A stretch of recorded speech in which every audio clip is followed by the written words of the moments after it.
നമ്മൾ കുറച്ച് സാധനങ്ങളൊക്കെ വാങ്ങാനായിട്ട് അബുദാബിയിലുള്ള മദീന സായിദ് ഷോപ്പിംഗ് സെൻറ്റർ വന്നിരിക്കുകയാണ് കേട്ടോ. അവിടെയുള്ള ലുലു ഹൈപ്പർ മാർക്കറ്റിൽ നിന്ന് വീട്ടിലേക്കുള്ള കുറച്ച് സാധനങ്ങൾ വാങ്ങാമെന്നാണ് വിചാരിക്കുന്നത്. പിന്നെ നിച്ചുവിന് കുറച്ച് സാധനങ്ങളും കൂടി വാങ്ങാനുണ്ട്. നിച്ചുവിന് കരിവാള അരങ്ങാനും അങ്ങനെയുള്ള കുറച്ച് സാധനങ്ങൾ, പിന്നെ പാമ്പേഴ്സൊക്കെ എടുക്കണം നിച്ചുവിന്. അവിടെ എന്തൊരു പെറ്റ് ഷോ നടക്കുന്നുണ്ടായിരുന്നു. ഞങ്ങൾ പെട്ടെന്ന് യാദൃശ്ചികമായിട്ടാണ് അത് കാണാനിടയായത്. നല്ല രസമുണ്ടായിരുന്നു. നിച്ചുവിന് ഭയങ്കരമായിട്ട് ഇഷ്ടപ്പെട്ടു കേട്ടോ. ഈ പാമ്പിനെ കണ്ടപ്പോൾ എനിക്ക് വെടിയായിപ്പോയി. പിന്നെ ഇവിടെ നിന്നാണ് നമ്മൾ നിച്ചുവിന് കരിവള നോക്കാമെന്ന് വിചാരിച്ചത്. ആദ്യം ഞങ്ങൾക്ക് കിട്ടുമോയെന്നൊരു ടെൻഷൻ ഉണ്ടായിരുന്നു. കാരണം ഇവിടെ കുട്ടികൾക്കുള്ള കരിവാളകളൊക്കെ ഇവിടെ നിന്ന് കിട്ടുമോയെന്നുള്ളത് അറിയില്ലായിരുന്നു. പക്ഷെ നിച്ചുവിന് അവസാനം കരിവാള കിട്ടിയിട്ടോ. അതേ നമ്മൾ ലുലു ഹൈപ്പർ മാർക്കറ്റിൽ പോയി ആദ്യം തന്നെ നിച്ചുവിന് പാമ്പേഴ്സ് എടുത്തു.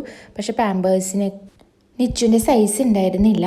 അപ്പം നമ്മൾ ഹഗ്ഗീസാണ് കേട്ടോ എടുത്തിരുന്നത്. പിന്നെ വീട്ടിലേക്ക് കുറച്ച് പച്ചക്കറികളും ഫ്രൂട്ട്സൊക്കെ വേണമായിരുന്നു. അപ്പോൾ അതൊക്കെ നമ്മൾ എടുത്ത് കഴിഞ്ഞിട്ട് ബില്ലിംഗ് സെക്ഷനിൽ പോയി ബില്ലൊക്കെ പേയ്മെൻറ്റ് ചെയ്ത് കഴിഞ്ഞിട്ടാണ് നിച്ചുവിന് ഒരു അരങ്ങാണം നോക്കാനായിട്ട് നമ്മൾ അവിടെ തന്നെയുള്ളൊരു ഷോപ്പിൽ തന്നെ കയറി സിൽവർ അരങ്ങാണം കൊണ്ട് എടുക്കാൻ ഉദ്ദേശിച്ചത്.